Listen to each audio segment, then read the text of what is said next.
So here we have the Ford Focus Automatic on a 61 plate.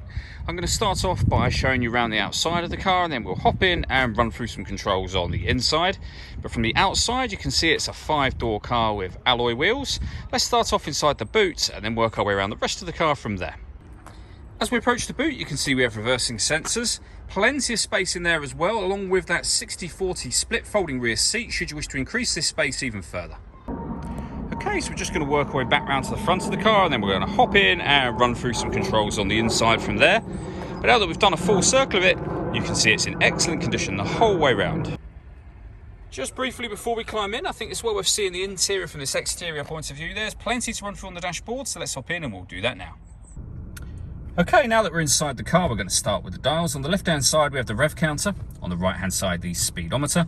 In the middle at the bottom, we have the fuel gauge and coolant temperature gauge. And then above that, we have the trip computer, which includes the total miles for this car. They are 39,574.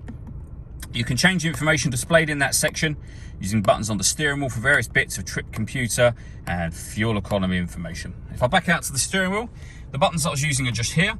Beneath that, we have stereo and phone controls.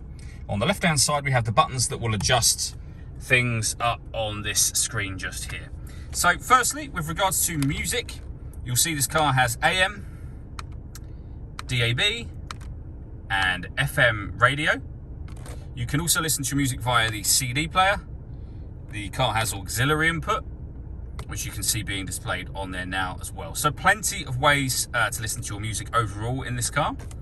Working our way down, we have the CD player just there. The buttons I was using a moment ago here. If we press that button, you compare your phone using these controls and following the instructions on screen. We have a deadlock, so you can lock the car doors from the outside.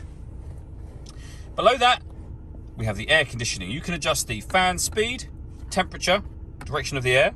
The air conditioning is on at the minute, so off, back on again. You can recirculate the air that's in the car. That's a great way of heating it up or cooling it down quickly, depending on the temperature you set here.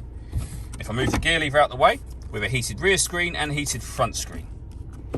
On the side of the gear lever, the plus and minus buttons will enable you to change up and down a gear manually, should you wish to. And then finally, we have a 12-volt charging socket underneath this cap. All that leaves me to say is thank you for taking the time to watch this video. If you'd like to come and see the car for yourself and have a test drive, please feel free to give us a call here at Mach 1 Cars. We'd love to hear from you soon.